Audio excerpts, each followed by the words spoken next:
Boa noite, o Conexão Porto está aqui hoje na Praticagem de São Paulo e nós vamos conversar com o presidente da Praticagem de São Paulo, seu Cláudio Paulino, para que nos explique a atividade que vem sendo realizada há muitos anos, importantíssima atividade em toda essa cadeia logística do Porto de Santos.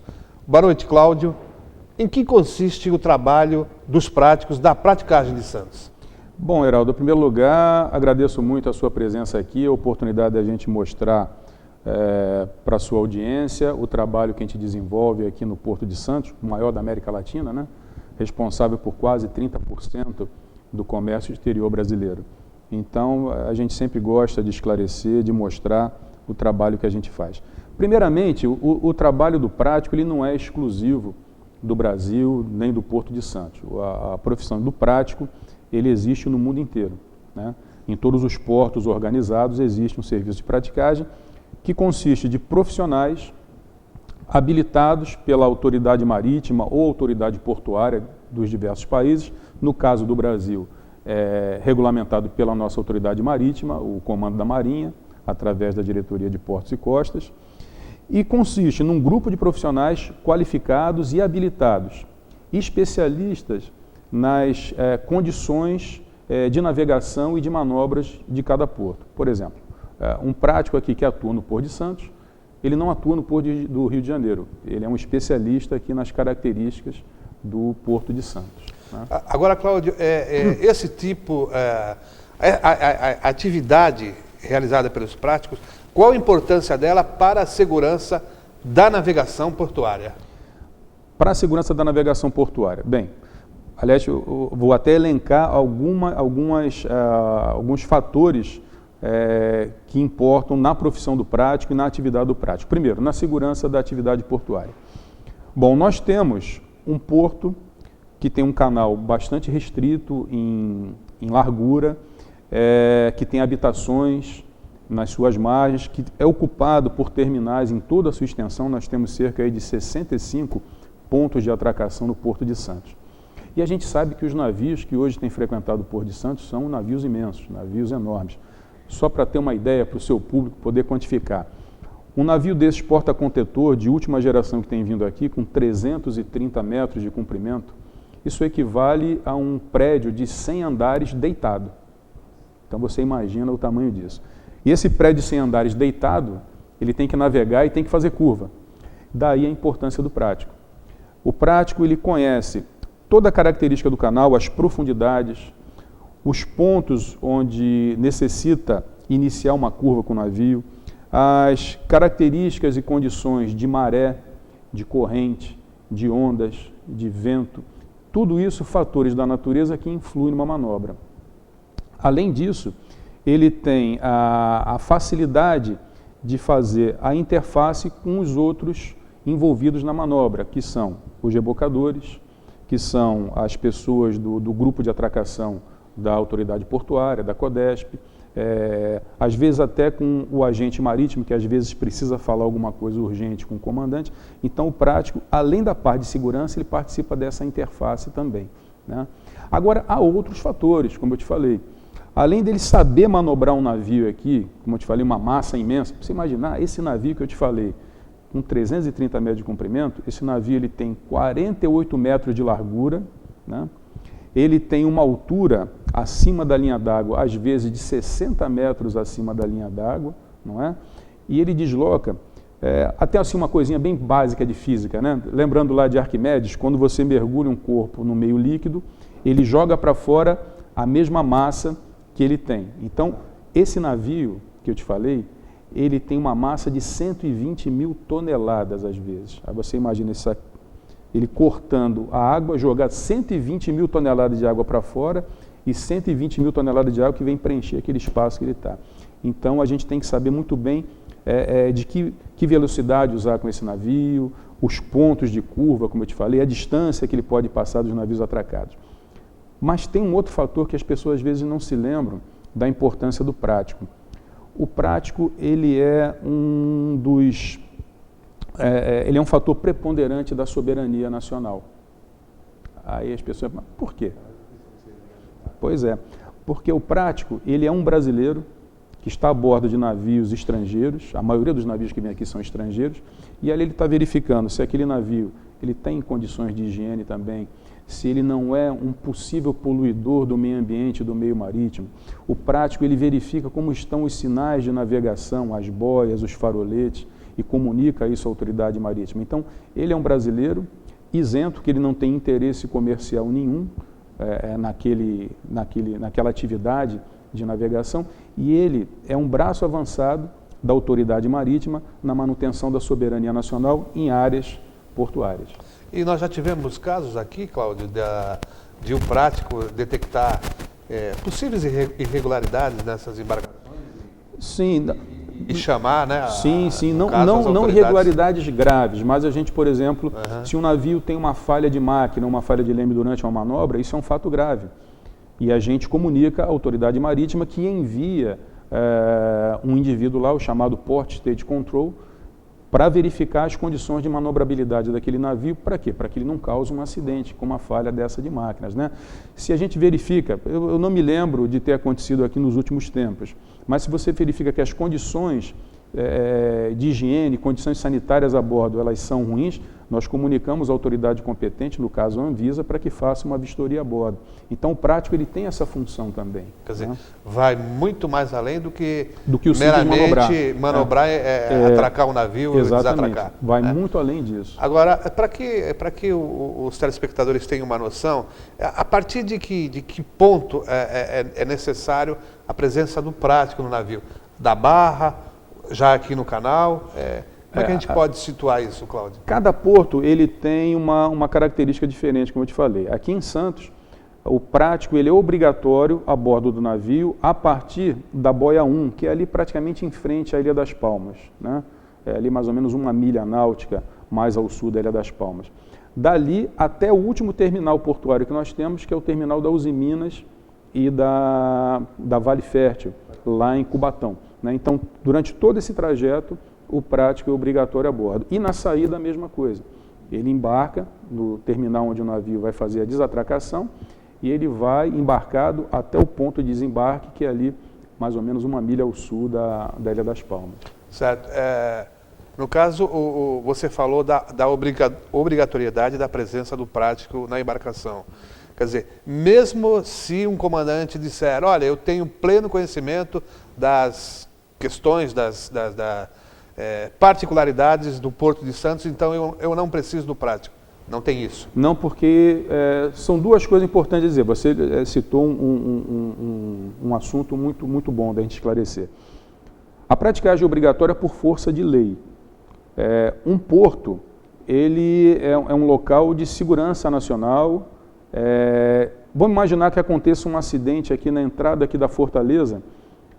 O Brasil vai perder o canal de escoamento de quase 30% do seu comércio exterior. Daí a importância de se ter um especialista habilitado por um órgão governamental, como eu te falei, o Comando da Marinha, né, através da Diretoria de Portos e Costas, uma pessoa extremamente especializada, qualificada e habilitada para aquilo. Então, por força de lei, isso não é exclusivo do Brasil.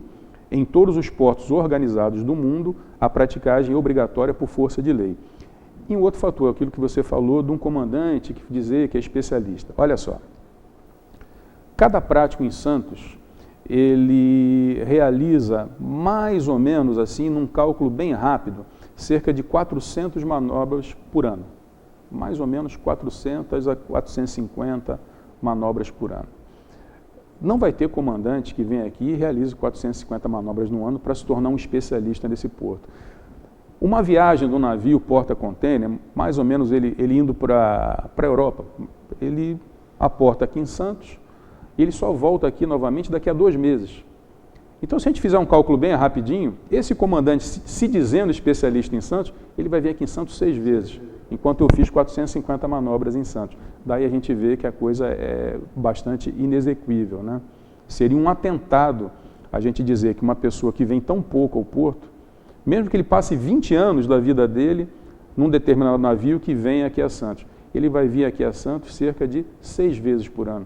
Se ele passou 20 anos vindo aqui, ele teria vindo, sem ele tirar férias, hein? Ele teria vindo 120 vezes em Santos. Eu, em um ano, faço 450 manobras. Então, a gente por aí vê que a coisa não teria muito nexo. Agora, Cláudio, a gente tem acompanhado essa questão da dragagem do Porto de Santos, quer dizer, interfere muito na atividade do profissional, esses problemas da dragagem, principalmente junto aos berços e no próprio leito do canal, né, de navegação? É importante dizer o seguinte, o prático, ele é um especialista nesse local, como eu te falei, ele é um profissional habilitado e qualificado. Porém, ele não exerce o papel de autoridade. Então, quando um navio é liberado pela autoridade portuária para entrar para um determinado terminal, a autoridade portuária já determinou que aquele navio com aquele calado pode atracar naquele lugar. E a autoridade marítima, através de suas portarias, ela tem a determinação do calado oficial do canal e o calado oficial daquele berço. O que o prático faz? Quando nós detectamos que algum lugar está com uma deficiência de profundidade, ou seja, é uma coisa que eu gosto muito de falar, as pessoas não sabem, um estuário é um organismo vivo, né? Então a sedimentação aqui é constante, né? Então, quando ocorre um longo período sem dragagem, aquela sedimentação ocorre, em alguns lugares, pelo próprio proceder do navio, a gente sente que ali está faltando água. E o que nós fazemos? Nós comunicamos às autoridades competentes, no caso a autoridade portuária, a CODESP, e a autoridade marítima, responsável pela segurança da navegação, que é a Capitania dos Portos. Olha, está ocorrendo um probleminha no local tal, no trecho tal do canal, era bom que se verificasse, se fizesse uma batimetria, para que ocorresse ali uma dragagem de correção. Agora, o que nós gostaríamos muito é que, efetivamente, se estabelecesse qual a profundidade que se quer chegar no Porto de Santos e que realmente houvesse um programa constante de dragagem e manutenção disso. Por quê? O trabalho seria imensamente facilitado, né? Tanto para nós como para as pessoas, para os usuários do porto. Fala-se muito em 15 metros, 17 metros, existe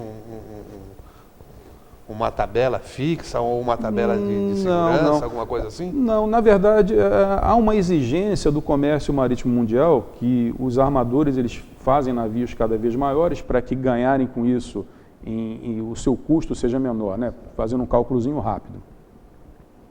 Coisa de 5, 7 anos atrás, os maiores porta-contêineres que vinham a Santos, eles tinham 250, 270 metros de comprimento. Hoje, como eu te falei, os navios estão vindo aqui com 300, 330 metros de comprimento. Com isso, ele tem um efeito de economizar custos e maximizar os seus lucros, porque o que 2 navios carregavam, agora praticamente 1 está carregando. Isso é uma exigência do comércio marítimo mundial, isso está ocorrendo no mundo inteiro. E para isso você precisa de um porto com profundidades maiores. Agora, eu não vou dizer para você, eu não sou capaz de dizer se o mais conveniente para Santos é ter 13 metros, ter 14, ter 15 ou 17. Isso realmente, as pessoas que a palavra certa não é controla, mas as pessoas que gerenciam isso daí, as autoridades, os usuários disso, é que decidem. Ao prático cabe o quê? Manter os padrões de segurança e de qualidade naquelas condições ambientais que estão presentes. Ou seja, a minha manobra vai ser feita do jeito mais seguro possível. Tem o canal 13 metros de profundidade, tem o canal 15 ou tem o canal 17. Os meus padrões de qualidade vão ser os mesmos. Cláudio, você mencionou, por exemplo, navios de 330, 340 metros. Existe um limite atualmente em que a atividade de vocês aqui, o prático, fala, irmão, um navio maior que esse não podemos atracar, ou não se pode atracar. A característica física, geofísica do porto não permite a entrada desse navio? A gente sabe, por exemplo, que os limites geográficos e físicos, eles são difíceis de vencer. Como eu te falei, o Porto de Santos ele tem um canal estreito, um canal sinuoso, com muitas curvas, ele é habitado em ambas as margens, ele é ocupado por terminais em ambas as margens, não dá para a gente pegar, jogar o Guarujá lá para o lado de lá, pegar Santos e empurrar para o lado de Cubatão para abrir mais espaço. É evidente que nós estamos muito próximos desse limite. Não posso lhe dizer se já chegamos a ele ou não. O que eu sei é que esses super navios que vêm aqui hoje, eles são superdimensionados porque dentro das normas técnicas vigentes, um navio, o navio máximo aqui em Santos deveria ser de cerca de 220 metros, alguma coisa assim. Mas através da habilidade, da expertise que a praticagem desenvolveu nesses mais de 100 anos de atividade aqui, nós conseguimos fazer essas manobras. Quando ocorre de vir um navio de dimensões diferentes que a gente tem, como foi a chegada desses navios de 330 metros, nós comunicamos à autoridade marítima e à autoridade portuária que é necessário que se faça simulações para se avaliar a execuibilidade ou não dessa manobra. Nós nunca dizemos que a manobra pode ou não pode ser feita, nós não somos autoridade para isso, mas nós damos os nossos pareceres para que as autoridades decidam. Porém, mais do que dizer se esses navios podem ou não podem entrar em Santos, a gente tem que ver o que eles vão provocar no Porto de Santos. Um exemplo, como eu te falei, um navio desse ele desloca uma massa d'água equivalente à sua massa.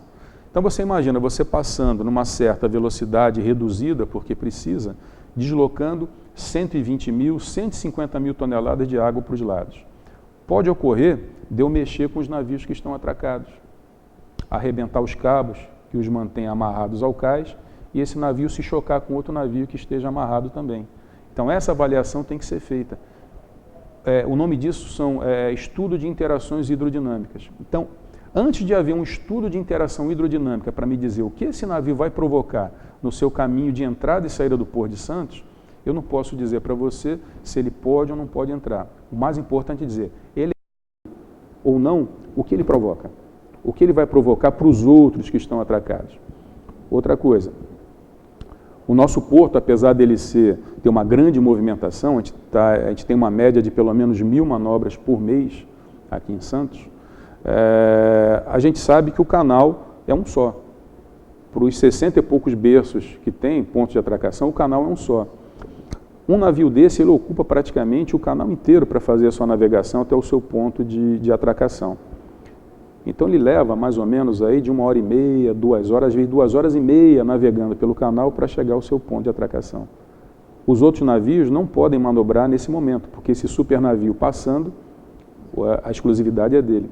Será que os outros usuários que usufruem dos outros terminais vão ficar satisfeitos com isso? Dele ter que esperar, sempre que houver um super navio, ele tem que ficar esperando, não é? Então, são esses fatores. Então, eu não posso dizer para você se pode ou não pode, se chegamos ao limite ou não. Os limites são testados em simulações que nunca refletem completamente a realidade, mas lhe dão uma ideia daquilo. Mas, principalmente, o que esses navios vão provocar para os outros terminais, para as comunidades que vivem nas margens, não é? E para os outros usuários do porto. Isso é o que a gente tem que pensar.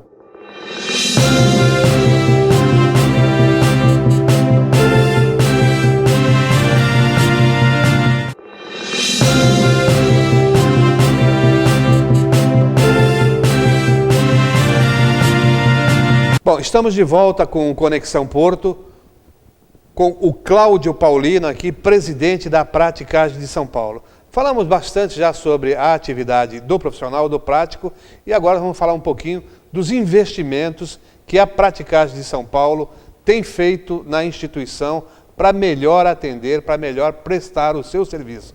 Paulino, o que tem sido feito em termos de avanços tecnológicos?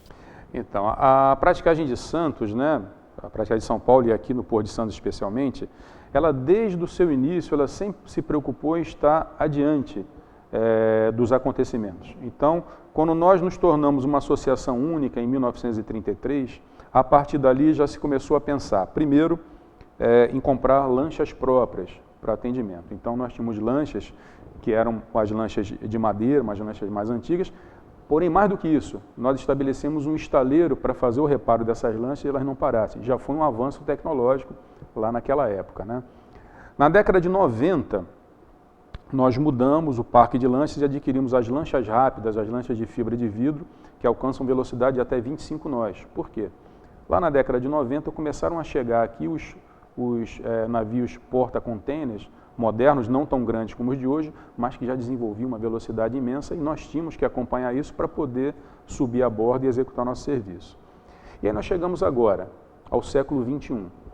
Nós vimos o aumento, o incremento do comércio marítimo desses super navios, nós vimos a necessidade de nós termos dados, não só empíricos, não só observados, mas dados que nos fossem trazidos por sensores, dados que nos permitissem avaliar qual a melhor maneira de fazer aquelas manobras que hoje eu considero manobras especiais desses supernavios e por conta também da imensa densidade de tráfego do Porto de Santos.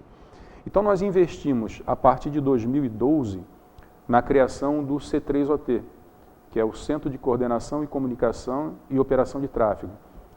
O que acontece nesse centro? Nós temos ali 2 operadores bilíngues, 24 horas por dia, todos os dias do ano, a praticagem não fecha. Nós instalamos 14 câmeras ao longo de pontos notáveis do canal, no alto de morros ou até no alto de prédios, para que tivesse uma visualização desse canal o tempo todo. Nós desenvolvemos, junto às empresas que nos forneceram o serviço, um software, um programa que alia o AIS. O AIS é um programa que já é obrigatório em todos os navios, que identifica, através de um programa, o nome daquele navio, da onde ele vem, para onde ele vai, o seu rumo naquele momento, a sua velocidade, sua condição de calado, seu tipo de carga. Nós aliamos com as câmeras e hoje nós temos uma visão completa da barra e do canal do Porto de Santos, de todos os navios em tempo real. O que eles estão fazendo, aonde estão, qual a sua intenção de manobra, o tempo todo. Certo. E esses dados do Centro de Operações aqui da praticagem de São Paulo, eles são compartilhados com outras instituições, com outras... São, porque na parte de segurança nós poderíamos ficar só com isso, com a imagem dos navios, o que eles estão fazendo, de que maneira estão manobrando, mas não. Nós instalamos também em 5 estações, desde a Ilha das Palmas até o terminal da Lemoa, o terminal de tanque da Lemoa, sensores medindo em tempo real corrente, intensidade de direção, altura de maré em tempo real. Lá fora nós temos um aparelho que é único no Brasil, que é um ondômetro, que mede em tempo real a altura e o período das ondas, medidores de vento, medidores de visibilidade, para saber se a visibilidade está empobrecendo ou não.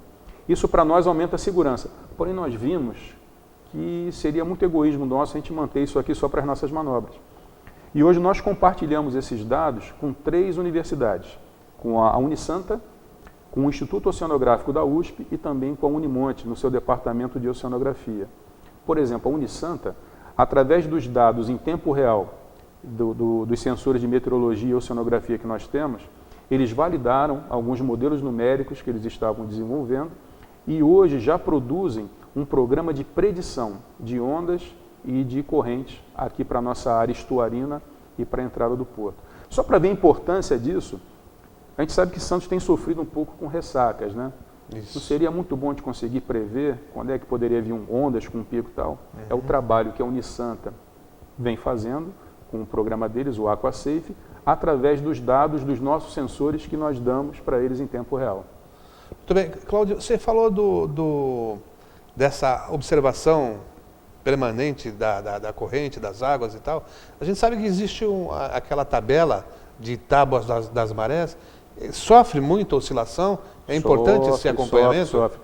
A gente sabe que a Diretoria de Hidrografia e Navegação ela edita todo ano uma tábua de marés para todos os portos do Brasil, que a gente chama que é a tabela lunar, né? Através de modelos matemáticos, é calculado, e a gente tem ali as pré-mares, né? Que são as marés altas, e as baixa-mares, as marés baixas, durante todo o ano. Mas nós sabemos que eventos meteorológicos eles podem mudar isso. Um excesso de chuvas, por exemplo, no alto da serra, pode fazer que a maré ela vaze por mais tempo. Uma frente fria que entra pode fazer com que a maré, com que as águas fiquem mais represadas dentro do porto, provocando uma pré-mar, uma maré alta maior. E esses sensores que nós temos mostram exatamente isso. Então, houve momentos já em que a curva senoidal da maré lunar mostrava, por exemplo, uma pré-mar de 1 metro.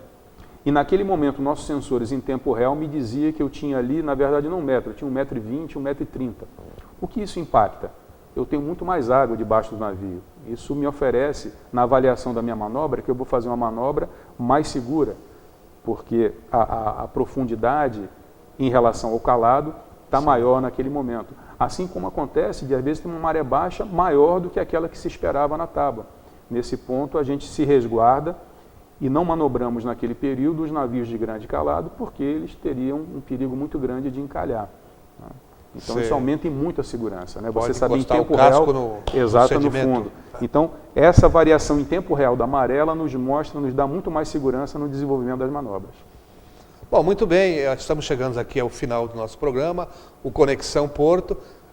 Queremos agradecer imensamente ao Cláudio Paulino, presidente aqui da Praticagem de Santos, que faz realmente, esses profissionais fazem um trabalho importantíssimo para a garantia da logística, não só da logística, como de toda a segurança do complexo portuário de Santos. Obrigado, Cláudio. Heraldo, eu que agradeço, e você usou uma palavra muito especial que eu gosto de usar. Nós aqui não temos mais só o Porto de Santos, nós temos o complexo portuário da Baixada Santista.